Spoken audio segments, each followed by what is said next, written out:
প্রভু সীতানাথ এত কিছু আয়োজন করে মনের দীনতা নিয়ে তাকে বলছেন, প্রভু একটু কৃপা করে শাক আর সুখ গ্রহণ করো, আমার দেবার মতো কিছু নাই, কিচ্ছু নেই যে আমি তোমাকে দেব, তুমি এইটুকু গ্রহণ করো।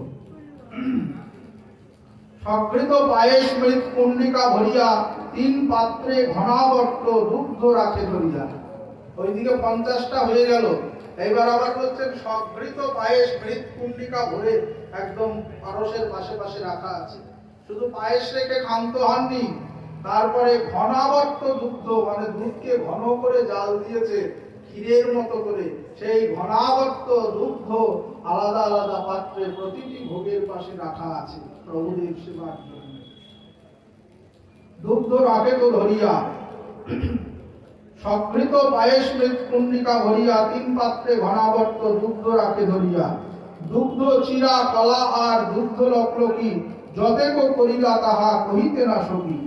2 পাশে ধরিল সব মৃত কুণ্ডিকা ভরি, চাপা কলা দধি সন্দেশ কহিতে না পারি। অন্ন দিয়ে ক্ষান্ত হননি, এরপর চিড়ে দিয়েছেন, চাপা কলা দিয়েছেন, দই দিয়েছেন, সন্দেশ দিয়েছেন। কতদিন তুমি খাওনি প্রভু? 3 দিন 3 রাত্রি। সেই নবদ্বীপ ছেড়েছিলে পৌষের সেই অদ্ভুত ঠান্ডায়, সেই ঠান্ডার রাত্রিতে প্রভু তোমার ঠান্ডা লাগেনি? এই ঠান্ডার রাত্রিতে গঙ্গা সাগর দিয়ে তুমি চলে গেছো নবদ্বীপ থেকে কাটোয়া। সেই দিন থেকে আজ 3 দিন হয়ে গেল, তোমার খাওয়া দাওয়া বলতে কিচ্ছু নেই। তাই আজ সুযোগ যখন একবার পেয়েছি, 3 দিনের খাওয়া তোমাকে একবারে খাওয়াবো। বলে আমরা পারবো 3 দিনেরটা একদিন খেতে? পারবো না। অদ্বৈত প্রভুর বিশ্বাস মহাপ্রভু পারেন। বলে কেন? বলে মহাপ্রভু, অদ্বৈত প্রভু বলছেন, ঠিক এর পরেই আছে, আমি তোমাকে মানুষ রূপে দেখি না, আমি দেখি আমার গৌরাকৃতি মদন গোপাল। আমি সিংহাসনে যাকে বসিয়ে রেখেছি তিনিই সন্ন্যাসী রূপে আমার সামনে দাঁড়িয়েছে। তোমাদের এই সন্ন্যাসীতে আর সিংহাসনের ইষ্ট দেবে আমি কোনো প্রভেদ দেখি না। তাই আমার বিশ্বাস তুমি সব খেতে পারো, সব গ্রহণ করতে পারো, তোমার অধিক বলে কিছু হয় না। তাই হেন আয়োজন। 3 জলপাত্রে সুবাসিত জল ভরি অন্ন ব্যঞ্জন করে দিলা তুলসী মঞ্জরি। 3 শুভ্র পীঠ তাহার উপরে বসন, কৃষ্ণের ভোগ সাক্ষাৎ কৃষ্ণে করায় ভোগ। 3টে পাত্রে সুবাসিত জল দিয়েছেন, কর্পূর সংযুক্ত করে, তাতে তুলসী দিয়েছেন, আর প্রতিটি ভোগের দ্রব্যের উপরে তুলসী মঞ্জরি দান করেছেন। বলে তুলসী মঞ্জরি কেমন করে দিতে হবে? বললে একদম কোমল মঞ্জরি, মঞ্জরিটা যেন শক্ত না হয়। মঞ্জরি গ্রহণ করতে গেলে প্রভুর অন্তরে অধরে যেন আঘাত না লাগে। কোমল মঞ্জরি, একদম নরম মঞ্জরি সবসময় প্রভুর সেবায়, ভোগে, চরণে সবসময় দিতে হয়। কারণ মঞ্জরি ভগবানের খুব প্রিয়। তুলসী পত্র দানে তিনি যত না প্রীত হন, কোমল মঞ্জরি দিয়ে তার অর্চনা করলে তিনি অধিক প্রীত হন। মঞ্জরি তার খুব প্রিয় জিনিস। প্রতিটি ভোগের উপরে প্রভু সীতানাথ আপন হাতে তুলসী মঞ্জরি, কচি মঞ্জরি দিয়েছেন। এইবার 2টো পিঁড়ি, কাঠের পিঁড়ি পেতেছেন, তার উপরে শুভ্র বসন মানে একদম সাদা কাপড় পেতে দিয়েছেন, প্রভুকে বসাবেন সেখানে। 3 শুভ্র পীঠ তাহার উপরে বসন, কৃষ্ণের ভোগ সাক্ষাৎ কৃষ্ণে করায় ভোগ। ভোগ দিয়েছেন 3টে, প্রভু সীতানাথ নিবেদন করলেন। নিবেদন করেছেন কাকে? মদন গোপালকে, একজনকে। কিন্তু বোঝা যাচ্ছে না যে 3টে ভোগ তিনি কেন দিলেন। তার অন্তরের ভাবটা অন্তরে রয়েছে, তিনি কিন্তু কাউকে প্রকাশ করেননি। মহাপ্রভু নিতাই চাঁদ কিন্তু বাইরে মানে আঙিনায় বসে রয়েছেন, গর্ভ মন্দিরে কিন্তু মদন গোপালের ভোগ হচ্ছে। অদ্বৈত প্রভু এত কিছু বেড়েছেন, বেড়ে নিজে হাতে করে মদন গোপালকে নিবেদন করেছেন। এইবার ভোগ হয়ে গেছে, আরতি করবেন মদন গোপালের। প্রভু সীতানাথ আপন হাতে আরতি করবেন। 2 প্রভুকে ডেকে নিয়ে আসলেন। আচার্য আসি প্রভুরে তবে কইল নিবেদন, আরতি করিয়া কৃষ্ণে করাইল শয়ন। গৃহের ভিতরে প্রভু করহ গমন, 2 ভাই আইল তবে করিতে ভোজন। মুকুন্দ হরিদাস 2 প্রভু বলাইলা, জোর হাতে 2 জন কহিতে লাগিলা। এবার মদন গোপালে ভোগ দিয়ে তাকে শয়ন করিয়ে দিয়েছেন। প্রভু সীতানাথ নিতাই আর গৌরহরিকে, কৃষ্ণ চৈতন্য ভারতীকে এবং অবধূত প্রভু নিত্যানন্দকে ধরে নিয়ে একদম ভোগ মন্দিরের দিকে চললেন। মহাপ্রভু ডাকছেন মুকুন্দকে আর হরিদাসকে, মুকুন্দ এসো, হরিদাস এসো। প্রভুর যা স্বভাব, প্রভু চেলা চামুন্ডা ছাড়া চলতে পারেন না, আমরাই পারি না, একটা প্রভু পাচ্ছেন। প্রভু ভক্তের সঙ্গে ভক্তের সঙ্গ করতে প্রভু বড় ভালোবাসে, এই জন্য বারবার বলেন অহম ভক্ত পরাধীন, আমি জগতে সবার কাছে স্বাধীন, একমাত্র আমার ভক্তের কাছে আমি পরাধীন। উচ্চ কণ্ঠে নিজের পরাধীনতা ঘোষণা করেন। কেমন ব্যক্তি দেখুন আমার প্রভু, উচ্চ কণ্ঠে নিজের পরাধীনতা ঘোষণা করেন, বলেন আমি সবার কাছে স্বাধীন, অহম ভক্ত পরাধীন, আমি আমার ভক্তের কাছে পরাধীন। চলো মুকুন্দ, চলো হরিদাস। হরিদাস মুকুন্দ দুইজন বাইরে রেখে গেলেন। একজন বললেন আমার নিত্য নাহি সারে, মানে নিত্য কর্ম সন্ধ্যা করা হয়নি। আর একজন বললেন তোমরা যাও, আমি পেছনে প্রসাদ খাবো। এই বলে দুজন বাইরে রয়ে গেলেন। প্রভু সীতানাথ দুই প্রভুকে নিয়ে চললেন। হরিদাস কহে মই পাপিষ্ঠ অধম, বাহিরে এক মুষ্টি পাছে করিব ভোজন। দুই প্রভু আচার্য গেলা ভিতর ঘর, প্রসাদ দেখিয়া প্রভুর আনন্দ অন্তর। এই সে অন্ন যে কৃষ্ণের করায় ভজন, জন্মে জন্মে শিরে ধরো তাহার চরণ। জগতের প্রতি মহাপ্রভুর নির্দেশ। মহাপ্রভু নিতাই চাঁদকে সঙ্গে করে যখন গিয়ে দেখলেন, অদ্ভুত অবাক হয়ে গেলেন প্রভু। বাহ, কি অদ্ভুত সেবা সীতানাথের, কি অদ্ভুত সেবা। জগতের প্রতি তার বাক্য হলো, ওই সেবা দেখে মহাপ্রভু জগতের প্রতি বাক্য দিলেন, এই যে অন্ন যে কৃষ্ণের করায় ভজন, জন্ম জন্ম শিরে ধরো তাহার চরণ। জগৎবাসী, যদি গৌরাঙ্গ পেতে হয়, যদি কৃষ্ণ ভক্তি লাভ করতে হয়, তবে শান্তিপুর পুরন্দর সীতানাথ অদ্বৈত আচার্য প্রভুর চরণ শিরে ধারণ করো। কোথায় আমরা বসে আছি, কোথায় আমরা বাস করি? এই সেই লীলাভূমি, এই সেই শান্তিপুর, যেখানে মহাপ্রভু সন্ন্যাসী হয়ে প্রথম এসে উঠেছিলেন, অদ্বৈত ভবনে লীলাবিলাস করেছিলেন। কি মধুর মধুর অদ্ভুত লীলাবিলাস শান্তিপুরে মহাপ্রভু, এই সেই পূর্ণ শান্তিপুর ভূমি। যখন আসি নবদ্বীপ থেকে বারবার মনে হয় বৃন্দাবন যাওয়া আছেই, যাই আছি, সবই ঠিক আছে, কিন্তু শান্তিপুর আসার পথে যেন মনে হয় এই তো সেই ভূমিতে চললাম, প্রভু সীতানাথের ভূমি। নবদ্বীপ থেকে আসি যখন মনে বারবার আসে যে মহাপ্রভু তো এইভাবে একদিন নবদ্বীপ থেকে শান্তিপুরে গিয়েছিলেন, প্রভু সীতানাথ কৃপা করে নিয়ে যাচ্ছেন। এই অনুভবটা তিনি অন্তরে দেন যে সেই জায়গাটায় যাচ্ছি যেখানে মহাপ্রভু সন্ন্যাস নিয়ে গিয়ে উঠেছিলেন, সেই শান্তিপুর ভূমি। দূরে থাকলেও শান্তিপুরের প্রতি একটা অদ্ভুত শ্রদ্ধা আমার অন্তরে অন্তরে থাকে, কারণ এই শান্তিপুরই একদিন জাগরণ বিপ্লব সৃষ্টি করেছিল। এই শান্তিপুরই একদিন দিয়েছিল নবদ্বীপকে, এই শান্তিপুর একদিন দিয়েছিল বৃন্দাবনকে। এই শান্তিপুরের জন্যই আমরা লাভ করেছিলাম রাধা কৃষ্ণ যুগল উপাসনা। এই হচ্ছে শান্তিপুরের মাহাত্ম্য, এই হচ্ছে শান্তিপুরের গুরুত্ব। আমরা বুঝি না শান্তিপুরের গুরুত্ব। এই শান্তিপুর ভূমি, যেই ভূমিটা আমাদেরকে দিয়েছিল রাধা কৃষ্ণ যুগল উপাসনা, এই শান্তিপুর ভূমি, যে ভূমিটা না থাকলে আমরা গৌর হরিকে পেতাম না।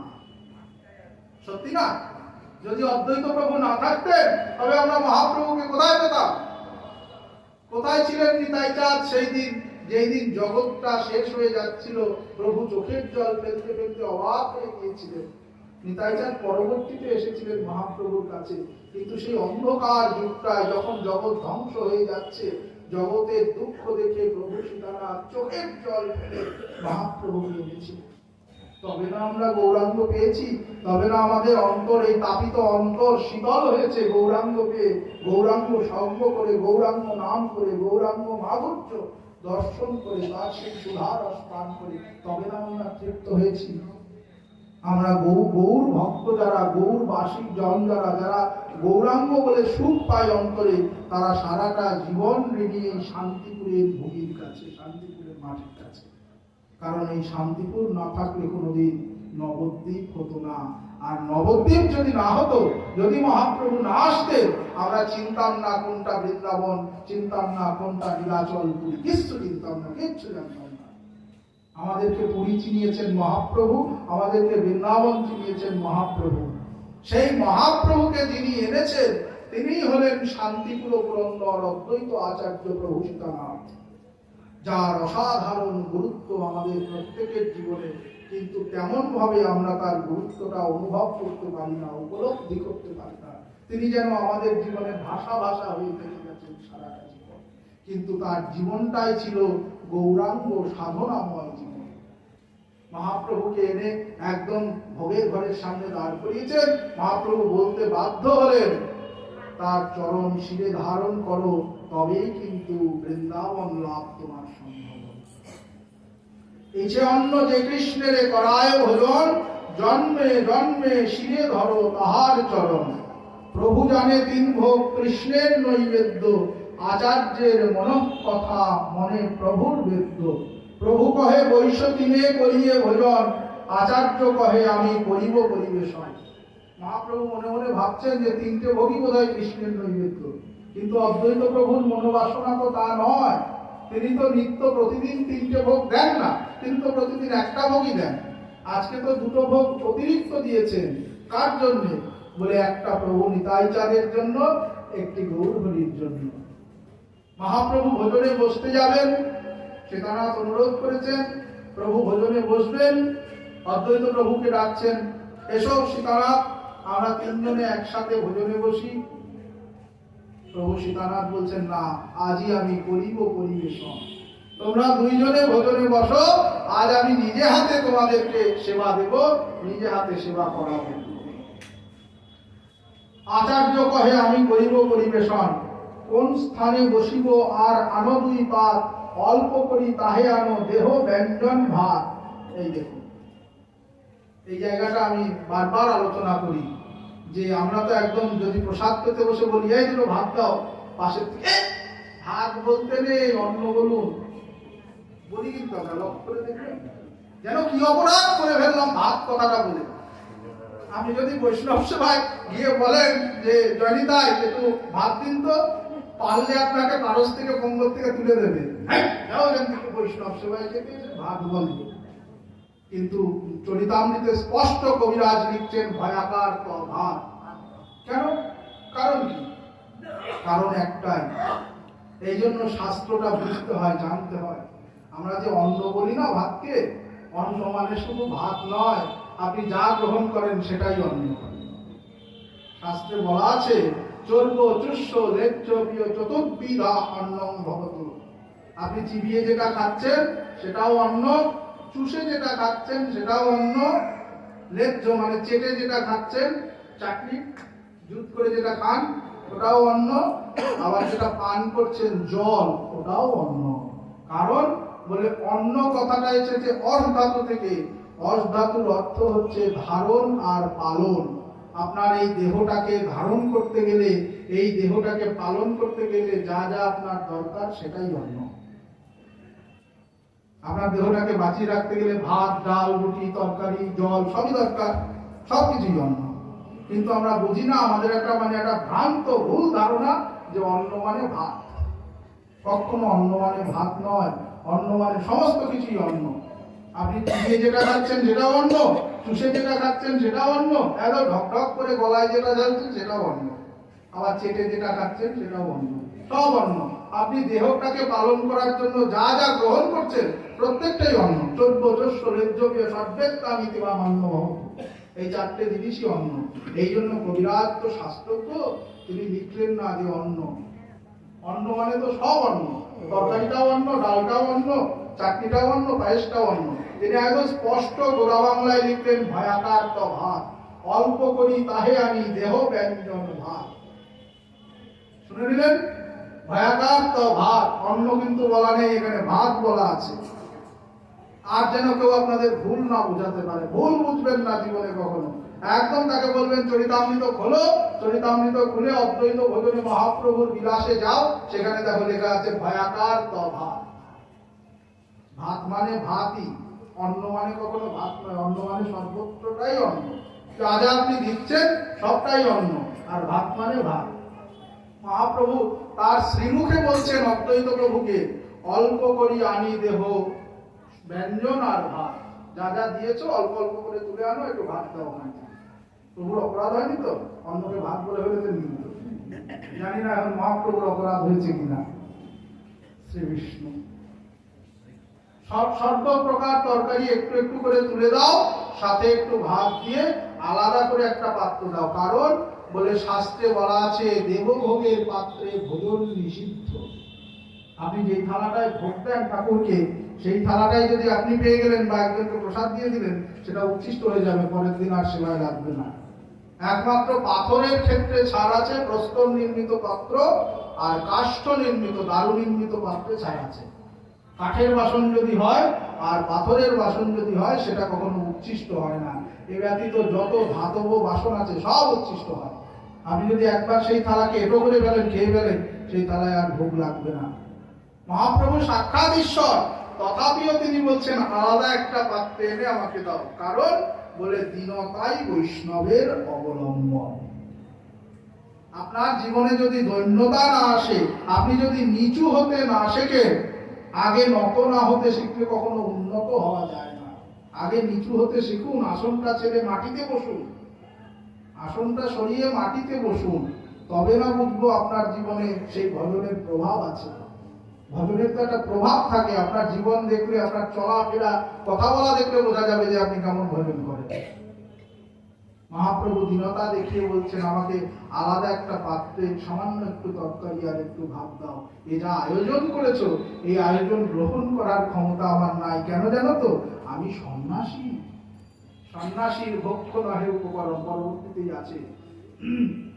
প্রভু কহে, এত অন্ন খাইতে না পারি, আচার্য বলে অকপটে করহ আহার, যদি খাইতে না পারো পাতে রহিবে আর, ইহা খাইলে কইছে হবে ইন্দ্রিয় বারণ, প্রভু কহে সন্ন্যাসীর ভক্ষ নহে উপকরণ। আচার্য কহেন, ছাড়ো তুমি আপনার চুরি, আমি জানি তোমার সন্ন্যাসীর ভারী ধরি। মহাপ্রভু বলছেন, আমি তো সন্ন্যাসী। এই যে এত উত্তম উত্তম আহার্য, এত সুন্দর সুন্দর আহার, ওই যে গতকাল বলছিলাম না, আমরা নিরামিষ খাই এ কথা ঠিক, কিন্তু সাত্বিক আহার আমরা গ্রহণ করি না। আমরা যে নিরামিষ খাবারগুলো খাই, ওগুলো মোটেই সাত্বিক আহার নয়। মহাপ্রভু নিজে বলছেন, আমি যদি এত উত্তম উত্তম আহার্য গ্রহণ করি, কি ভাগ্য সেই সময় পনির বাসিন্দা ছিল না, ভেজ বিরিয়ানি ছিল না। মহাপ্রভু কি করতেন তাহলে? ওই সেবা দিয়েছেন প্রভু, তাতে বলছেন যে এই আহার যদি আমি গ্রহণ করি, তাহলে আমার সন্ন্যাস নষ্ট হবে। সত্যি তো তাই। আপনি যেমন আহার করবেন, আপনার চরিত্র সেরকম গঠন হবে। সন্ন্যাসী কখন কোথায় থাকবে, কোন দিন তার খাওয়া জুটবে, কোন দিন জুটবে না, কেউ বলতে পারে না। এই জন্য সন্ন্যাসী এইভাবে অভ্যস্ত হওয়া ঠিক নয় যে আমি ভালো খাবো, ভালো করবো। সন্ন্যাসীর নিজের জীবনকে এইভাবে অভ্যস্ত করতে হবে যে আমার যেদিন জুটলো খেলাম, যেদিন জুটলো না খেলাম না। কারণ তিনি পথেই থাকেন, সন্ন্যাসী কখনো ঘরে থাকেন না। আজকে আমরা বাবাজি হই, বৈষ্ণব হই, ঘরেও থাকি, আবার ব্যাংকে টাকাও থাকে। আমাদের ধর্ম কিন্তু রক্ষা পায় না। এই জন্য ধর্মশেষ। মহাপ্রভু তো বলেননি উদাসী বেশের কথা, মহাপ্রভু তো বলেননি সন্ন্যাসের কথা। তিনি তো স্পষ্ট বলেছেন, সন্ন্যাস লইনু যবে ছিন্ন হইল মন, বিকাশ সন্ন্যাসে মন প্রেম প্রয়োজন। তিনি তো প্রেমের কথা বলেছেন, প্রেমের ধর্ম প্রচার করবার জন্য মহাপ্রভু এসেছেন। তিনি তো সন্ন্যাস নেবার বিধান দেননি আমাদেরকে। কোথা থেকে আসলো জানেন এই সন্ন্যাসী বাবাজি হওয়া? সাধারণত আমাদের মধ্যে এসেছে সেবার অভিলাষ থেকে। ব্রাহ্মণ ঘরে যারা জন্ম, গোসাই ঘরে জন্ম, তারা তো জন্মেই করে, আমরা তো সেটা পারবো না। আমরা যদি এটা করি, তাহলে আমরাও গোসাইদের মতো এটা করতে পারবো। এই জায়গা থেকে আমাদের এই জায়গাটা এসেছে, যেটা আমাদের জীবনে ভজনের জন্য চূড়ান্ত ক্ষতিকর। চূড়ান্ত ক্ষতিকর। আমাদের ভজন বলে কিছু হবে না, হতে পারে না। আমাদের মানসিকতাই ঠিক নেই। আমরা এই জন্য কিন্তু আজকে এই উদাসী বেশ বলুন বা যাই বলুন, কি সব শুদ্ধ ভাষা আপনারা বলেন, আমার আসে না। এই জাতীয় বেশ যে গ্রহণ করা, তার পেছনে এই একটাই কারণ। চারিদিকে তাকালেই একদম তীক্ষ্ণ দৃষ্টি দিয়ে আপনি লক্ষ্য রাখবেন, অবশ্যই বুঝতে পারবেন যে এইটাই হচ্ছে এর কারণটা। পাল্লা দেওয়া, কে কাকে পাল্লা দিয়ে চলবে, কে কার আগে চলবে। এই করতে গিয়ে আমাদের সর্বস্ব হারিয়ে ফেলছি। অদ্বৈত প্রভু মহাপ্রভুর সামনে এনে দাঁড়িয়েছেন যে আমি জানি তুমি যতই সন্ন্যাসী বলতে চাও না কেন, তিনি কি বললেন, আমি জানি তোমার সন্ন্যাসের বাড়ি বুড়ি, তার মানে ওসব তুমি অন্যকে বোঝাবে, আমাকে বোঝাতে এসো না। কারণ সন্ন্যাস মানুষের হয়, ব্রহ্মচর্য, গার্হস্থ্য, বানপ্রস্থ, সন্ন্যাস, এই যে চতুরাশ্রম, এটা মানুষের হয়, ভগবানের হয় না। তুমি তো মানুষ নও, তুমি আমার সাক্ষাৎ মদন গোপাল, তোমার আবার কিসের সন্ন্যাস? তোমার আবার কিসের সন্ন্যাস? তুমি তো সাক্ষাৎ ভগবান আমার মদন গোপাল, তোমার তো ব্রহ্মচর্য, গার্হস্থ্য, বানপ্রস্থ, সন্ন্যাস বলে কিচ্ছু হয় না। তাই আমাকেও সমস্ত বোঝাতে এসো না, আমি জানি তোমার সন্ন্যাসের ভারী ভরি।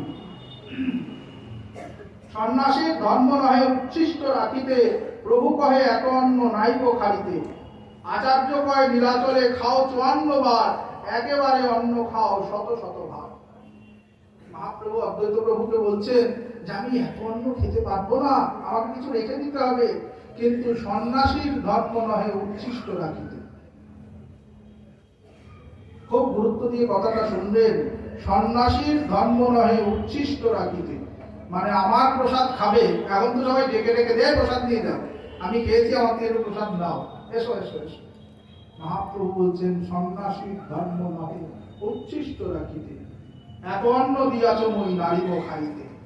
তুমি যা দিয়েছো এত তো আমি খেয়ে শেষ করতে পারবো না, কিন্তু আমার ধর্ম তো আমাকে রাখতে হবে, আমি তো সন্ন্যাসী হয়েছি। সন্ন্যাসীর ধর্ম নহে উচ্ছিষ্ট রাখিতে। কারণ কি জানেন? আমার মনে হয় একটাই কারণ, যে যত শাস্ত্রযুক্তি দেখা, সন্ন্যাসীদেরকে এটাই শেখানো হয় যে তুমি রাস্তায় থাকলে কোনোদিন খেতে পারো, কোনোদিন নাও পেতে পারো, তাই অপচয় করো না, অপচয় করে নষ্ট করো না।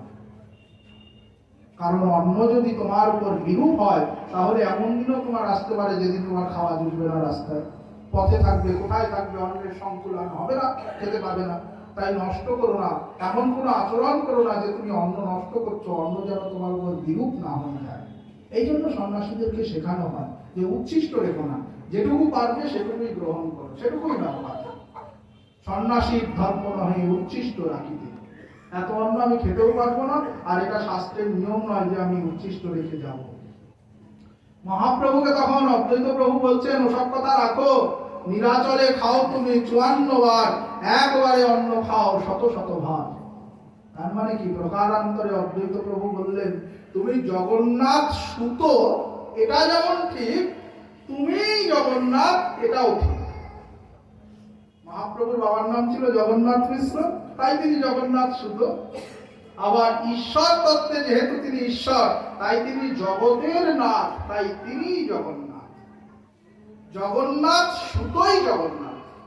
অদ্বৈত প্রভুর বাক্য যে নীলাচলে খাও তুমি ৫৪ বার, একবারে অন্ন খাও শত শত ভাগ। তুমি ৫৪ বার খেতে পারো সেখানে, আর একবারে ১০০ শত শত অন্ন তুমি খাও, শত শত ভাগ অন্ন খাও, তাহলে এইটুকু কেন তুমি গ্রহণ করতে পারবে না? তুমি তো সেই নীলাদ্রি না। কি বিশ্বাস দেখুন, অটুট বিশ্বাস গৌরাঙ্গ চরণে প্রভু সীতানাথে, যে তুমি সাধারণ মানুষ নও, কেউ নও, সাধক নও, কিচ্ছু নও, তুমি সেই ব্রজেন্দ্র নন্দন কৃষ্ণচন্দ্র রাধাকান্ত দেব, তুমি আমার সেই গৌরাকৃতি মদন গোপাল। মোর ভাগ্যে মোর ঘরে তোমার আগমন, ছাড়ো হো চাতুরি প্রভু করো হো ভোজন। আমার এই ভাগ্য যে আমার ঘরে তুমি কৃপা করে এসেছো। আমরা বলি বাড়িতে ভোগারতির আয়োজন করি, এক একজনকে এক একটা দায়িত্ব দিয়ে দিই, তুমি এটা করবে, তুমি এটা করবে। কীর্তন হয়, আমরা লোক সামলাতে ব্যস্ত, এই এসো বসো খাও, আত্মীয় স্বজন পরিজন সামলাই। কীর্তন হচ্ছে, কখনো এক কোনায় বসে একটু চোখের জল ফেলে বলি প্রভু তুমি কৃপা করে এসেছো আমার ঘরে, আমার তো ক্ষমতা নাই, এখানে কোনো বল নাই আমার যে বলে আমি তোমাকে নিয়ে আসবো। তুমি তো ভক্তবৎসল ভগবান, আমার যে ভক্তিও নাই ঠাকুর, আমি কি দিয়ে তোমাকে আমার ঘরে আমন্ত্রণ করব? তবু তুমি কৃপা করে যখন এসেছো, দরিদ্রের ওই এক মুঠা শাক সুখ অন্ন তুমি গ্রহণ করো। বাড়িতে যখন মহাপ্রভুকে ডাকবেন, ভোগারতি কীর্তন করবেন, সবার আড়ালে, কেউ যেন না ডাকে, সবার আড়ালে একটু এক কোনায় বসে দুফোঁটা চোখের জল ফেলে মহাপ্রভুকে বলেন কথাটা, প্রভু তোমাকে আনবার মতো ক্ষমতা আমার নাই, কোনো বল নাই আমার কাছে, যেই বল দিয়ে আমি তোমাকে ডেকে আনবো। তুমি কৃপা করে এসেছো, নিজ গুণে গ্রহণ করে আমাকে কৃতার্থ করো। এই যেন আমাদের প্রত্যেকের বাসনা হয়। প্রভু সীতানাথের অন্তরের বাসনা, একদম অন্তর থেকে তিনি বলছেন যে তুমি যখন কৃপা করে একবার এসেছো, নিজ গুণে কৃপা করে তুমি গ্রহণ করো প্রভু। তোমাকে দেওয়ার মতো আর কি আছে? ছাড়ো হো চাতুরী প্রভু, করো হো ভোজন, আর চতুরতা করো না। আমি জানি তুমি চতুর শিরোমণি, ব্রজেন্দ্র নন্দন, যশোদা দুলাল কৃষ্ণ, এটা আমি জানি তুমি চতুর শিরোমণি, তাই তোমার চাতুরতার সাথে আমি পেরে উঠবো না প্রভু। তুমি কৃপা করো, আমার সাথে আর চাতুরতা করো না। বচন ও চাতুরী ছাড়ো, করো হো ভোজন। সবাই অপেক্ষা করছে তোমার ভোজন বিলাস দেখতে বলে, সবাই অপেক্ষায় আছে তোমার অধরামৃত পাবে বলে, সবাই অপেক্ষায় আছে তোমার এই অদ্ভুত অদ্বৈত গৃহে ভোজন বিলাস লীলা আস্বাদন করতে বলে। কৃপা করে ভোজনে বসো, এই তোমার চরণে আমার মিনতি। হাসিয়া লাগিলা দোহে ভোজন করিতে, এত বলি জল দিলা দুই গোসাইয়ের হাতে। নিত্যানন্দ কহে কইল 3 উপবাস, আজি পারনা করিতে মনে ছিল বড় আশ। আজি উপবাস হইল আচার্য নিমন্ত্রণে, অর্ধ পেট না ভরিল এই গ্রাসে কর্ণে। সবাই অপেক্ষা করছে প্রভু, ভোজনে বসো। এই বলে দুই প্রভুকে, সাক্ষাৎ অবধূত প্রভু নিত্যানন্দকে এবং সদ্য সন্ন্যাস নেওয়া কৃষ্ণ চৈতন্য ভারতী শ্রীমান মহাপ্রভুকে, দুই প্রভুই এসে বসেছেন দুই আসনে। অদ্বৈত প্রভু নিজে হাতে জল দিচ্ছেন প্রভুদের হাতে, হস্ত প্রক্ষালন করে ভোজনে বসেছেন মহাপ্রভু এবং প্রভু নিতাই চাঁদ। কন্দল প্রিয় প্রভু নিতাই চাঁদ, পাগলা নিতাই তো, অবধূত নিত্যানন্দ। তিনি ভোজন করতে বসেছেন, বসে মনে মনে চিন্তা করলেন শুধু খেয়েই যাবো, একটু মজা করবো না, এটা কি হয় নাকি? মহাপ্রভুর সাথে নিতাই চাঁদের সাথে অদ্বৈত প্রভুর কন্দল, এটা আর অন্য ক্রন্দন নয়, এটা প্রেম কন্দল, প্রেমের ঝগড়া। এই ঝগড়া কি আপনারা আমার ঝগড়া? আপনি বাড়ির থেকে একটা লাঠি বের করলেন, আমি একটা সোডা বের করলাম, মারামারি শুরু করে দিলাম, এই ঝগড়া সেই ঝগড়া নয়, এটা প্রেম কন্দল। অদ্বৈত প্রভুর সাথে নিতাই চাঁদের প্রেম কন্দল। যেই ভোজনে বসিয়েছেন অদ্বৈত প্রভু নিতাই চাঁদকে, সাথে সাথে নিতাই চাঁদ বলছেন এতদিন উপবাস ছিলাম, আজকে তোমার আমন্ত্রণে আমার মনে একটা ভরসা ছিল যে আজ বোধহয় একটু পেট ভরে খেতে পারবো, আজ বোধহয় উপোস ভঙ্গ হবে, কিন্তু তোমার যে আয়োজন দেখছি এতে পেট ভরা তো দূরের কথা, উপোস ভঙ্গটা পর্যন্ত হবে না মনে হচ্ছে। অর্ধ পেট না ভরিল এই গ্রাসে অন্নে, আদি উপবাস হইল আচার্য নিমন্ত্রণে। একদম উচ্চস্বরে বলে দিল যে আশা করেছিলাম আজ উপবাস ভঙ্গ হবে, কিন্তু আজকেও সেই উপবাসের তালিকায় অক্ষুণ্ণ রইল, অর্ধেক পেটও ভরল না আচার্যের নিমন্ত্রণে। কেমন খেতে দিল কে জানে।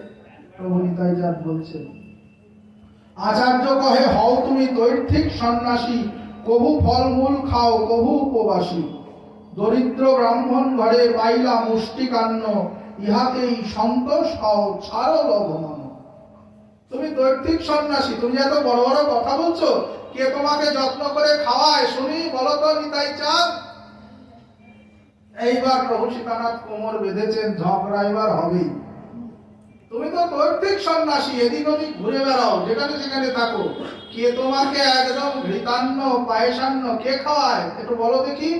কবু ফল মূল খাও কবু উপবাসী, রাস্তায় ঘুরে বেরিয়ে কেউ তোমাকে দুটো ফল দিলে খাও, কখনো পাও না তো উপবাসী থাকো, আবার বড় বড় কথা বলছো।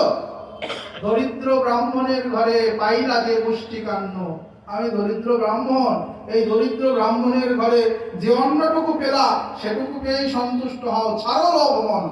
সন্ন্যাসী তুমি, তোমার এত লোভ কিসের শুনি।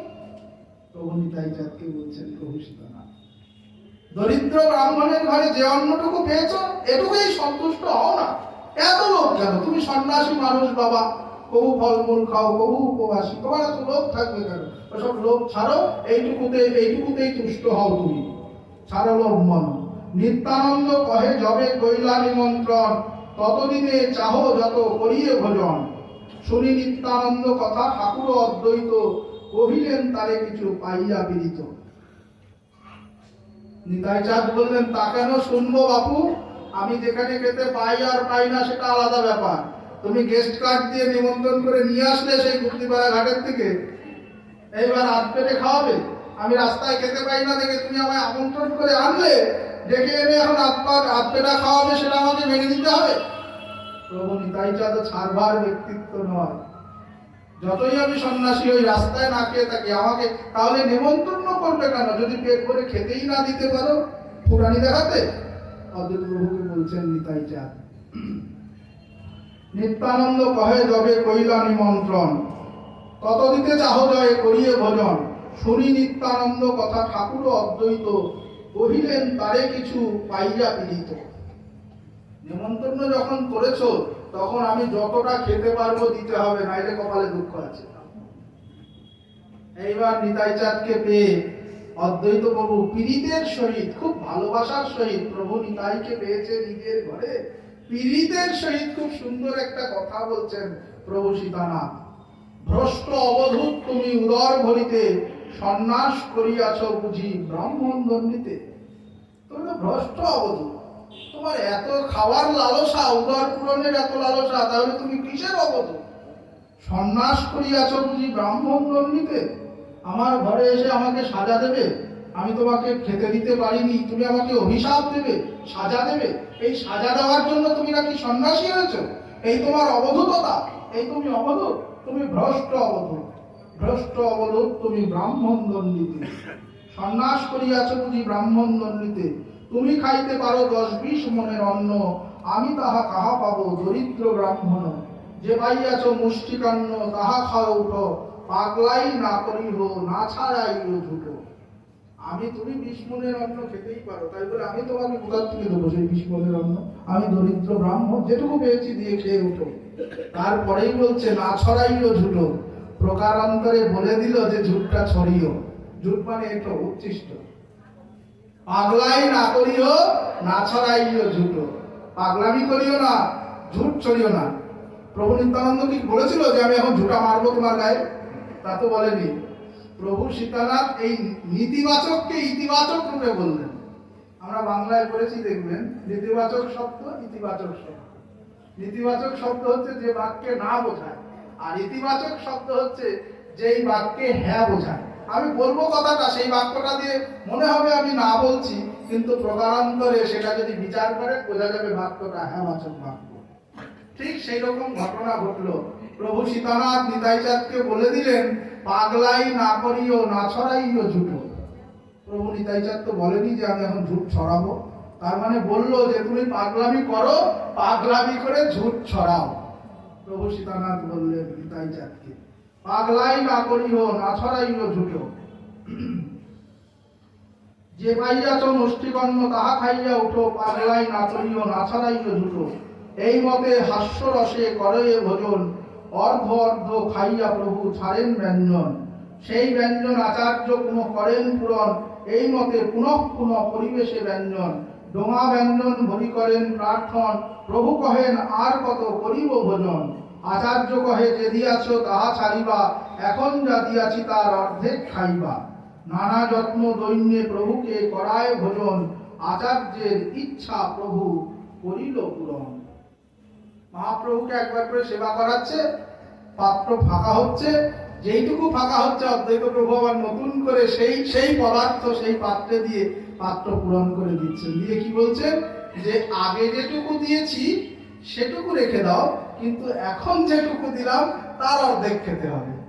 কি চালাকি দেখুন! যেজন কৃষ্ণ বলে সে বলো চতুর, আর গৌর বলে যে সে তাহলে কি হয়? কৃষ্ণের সার অংশটা নিয়ে গৌরাঙ্গ, রাধা ভাব ও মাধুরী দুটোই কৃষ্ণচন্দ্রই হচ্ছেন গৌরহরি।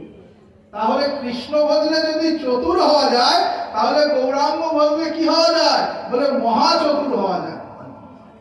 অদ্বৈত প্রভু গৌরগত প্রাণ, তিনি মহা চতুর। তাই বলছেন আগেরটুকু রাখো, এখন যেটুকু দিয়েছি তার অর্ধেকটুকু খাও। এবার সেই অর্ধেকটুকু যেই প্রভু গ্রহণ করছেন, আবার একবার দিয়ে সেই পাত্রটা পরিপূর্ণ করেছেন।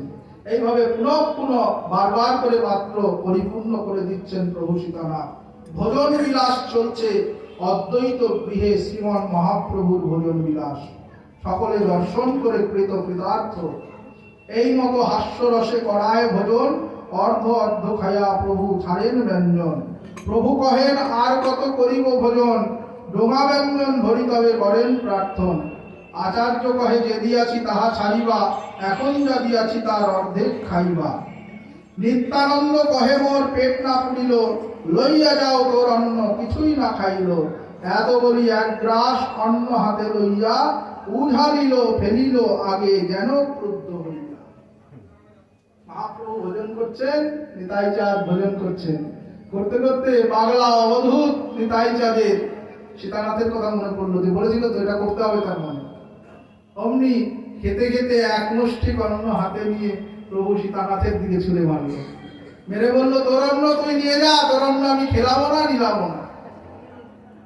প্রভু নিতাই চাঁদ ভোজন করতে করতে তার পাতের থেকে নিতাই চাঁদের ভোজন অবশেষ ভোক্তাবশেষ অন্ন ভোজন করছে। ভোজন করতে করতে এক মুষ্টি অন্ন নিয়ে অদ্বৈত প্রভুর গায়ে ছুঁড়ে মারল। বলে দিয়েছিল পাগলাই না করিও না ছড়াইও ঝুটো, পাগলামি করিও না, এটা চলিও না যেন। তার মানে তুমি পাগলামি করো, তোমার ওই উচ্ছিষ্ট অন্ন আমাকে দাও, আমার গায়ে দাও, আমাকে করো পবিত্র করো। ঠিক পরের বাক্যেই বলছেন, এত বলি এক গ্রাস অন্ন লইয়া, উঠালি ফেলিল আগে যেন ক্রুদ্ধ হইয়া।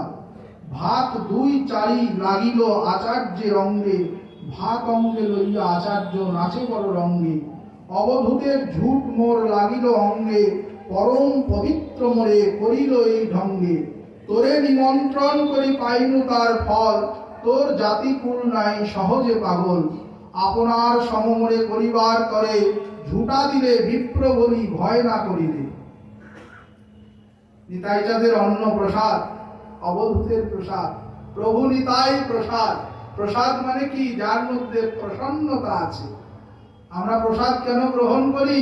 বলে সেই প্রসাদের মধ্যে যাকে নিবেদন করছো, যাকে দান করছো, সকল শক্তি তাহা প্রসাদে সঞ্চয়। যেই প্রভুকে তুমি নিবেদন করছো তার যা শক্তি আছে, সেই শক্তি সকল কিছু প্রসাদের মধ্যে সঞ্চার করে। প্রভু নিতাই গ্রহণ করেছেন সাক্ষাৎ নিত্যানন্দ অধরামৃত। সেই অন্ন গিয়ে সীতানাথের অঙ্গে লাগলো। সীতানাথ নাচছেন আর বলছেন, যেই দিয়ে লেগেছে অমনি তার নাচ শুরু হয়ে গেছে। বলে কেন? প্রেমের বিকার হয়েছে। নিত্যানন্দের অন্নে প্রেম প্রদান করে। জীবনে যার প্রেম নামক শব্দটার সাথে কোনো পরিচিতি নাই, সে যদি একবার প্রাণ থেকে হানিতাই বলে, প্রেম তাকে কৃপা করতে বাধ্য। নিতাইয়ের ক্ষমতাই হলো প্রেম দান করা।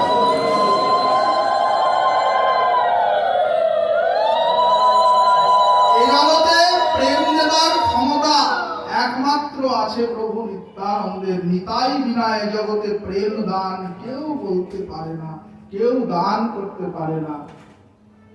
একবার গৌরাঙ্গ বলো, এত বলি প্রভু নিতাই ঘুমে গলি যায়, সোনার পর্বত যেন ধুলাতে লুটায়। এত বলি প্রভু নিতাই ঘুমে গলি যায়। ওহে কলির জীব, একবার গৌর বলো, এত বলি প্রভু নিতাই ঘুমে গলি যায়, সোনার পর্বত যেন ধুলাতে লুটায়। সোনার পর্বত যেন ধুলায় লুটপাট করছেন প্রভু নিতাইকে দেখে মনে হচ্ছে। তাই সীতানাথ বলল, এই অন্ন আজকে আমার গায়ে আসলো, কেন আসলো জানো?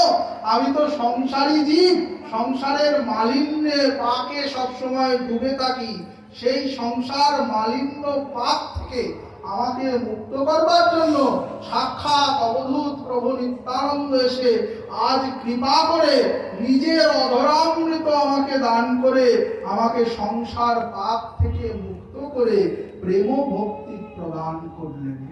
তিনি প্রভু নিত্যানন্দ। এত বলি তবে কর্ণ আচার্য নিমন্ত্রণে, যতেক করিলা তবে কাহিলা খণ্ডনে। আচার্য কহে প্রভু না করিব সন্ন্যাসী নিমন্ত্রণ, সন্ন্যাসী নাসিলে মোর সব শ্রুতি ধর্ম। এই বলি দুইজনে করাইল আচমন, উত্তম শয্যাতে লইয়া করাইল শয়ন। মহাপ্রভুকে নিমন্ত্রণ করলাম, তার ফল আমি পেলাম না, বহু কিছু দিলেন না। কিন্তু তোমায় নিমন্ত্রণ করার সাথে সাথে তুমি আমাকে ফল প্রদান করলে। হ্যাঁ নিতাই, তুমি কৃপা করে তোমার অবধূতের অন্ন উচ্ছিষ্ট আমাকে দিয়ে আমাকে সংসার বন্ধন থেকে মুক্ত করলে। এই হচ্ছে নিত্যানন্দ শক্তি। আমি প্রথম শুরুতেই বলেছি না, নিত্যানন্দ অভূত শক্তি, নিত্যানন্দ প্রভুর অভূত ক্ষমতা। শুনে নিন আজকে অন্য কারো মুখে নয়, সাক্ষাৎ শান্তিপুর পুরন্দর সীতানাথ অদ্বৈত আচার্য প্রভু শ্রীমুখে কি বলছেন প্রভু সীতানাথ। আমি তো সংসারী, সংসার প্রতিপালন করি, কৃপা করে তুমি আমার সেই সংসারে এসে নিজের উচ্ছিষ্ট আমাকে দিয়ে দান করে আমাকে সেই সংসার পাপ থেকে মুক্ত করলে। এইবার যদি সুযোগ হয়, হয়তো আমি হা মদন গোপাল বলে কাঁদতে পারবো, কারণ আজ আমি নিত্যানন্দের অধরামৃত পেয়েছি, নিতাই কৃপা লাভ করেছি, আমার জীবন ধন্য। চলো প্রভু, এই বলে দুজনাকে আচমন করিয়ে উত্তম শয্যায় নিয়ে গিয়ে দুই প্রভুকে শয়ন করালেন। নিতাই গৌর দুই ভাইকে শয়ন করালেন অদ্বৈত আচার্য প্রভু। সময় হয়ে গেছে, প্রভু নিতাই চাঁদ এবং গৌর হরি একটু আরামে অদ্বৈত গৃহে শয়ন করুন। 3 দিন 3 রাত্রি ঘুরে বেরিয়েছে, সেদিক চরণে ব্যথা ট্যাথা হয়েছে, আমরা মানুষে তাদের একটু চরণ সেবা করব। শান্তিপুরে অদ্বৈত ভবনে বিলাস করছেন নিতাই সহ গৌর হরি কৃষ্ণ চৈতন্য ভারতী। আমরা যেন প্রতি মুহূর্তে এই ভাবটা নিজেদের অন্তরে ধরে মানুষে একটু তাদের পদসেবার ব্রতী হই। সবার চরণে এই প্রার্থনা রেখে আজ এখানে বিশ্রাম রাখলাম। জয় গৌর হরি, জয় গৌর।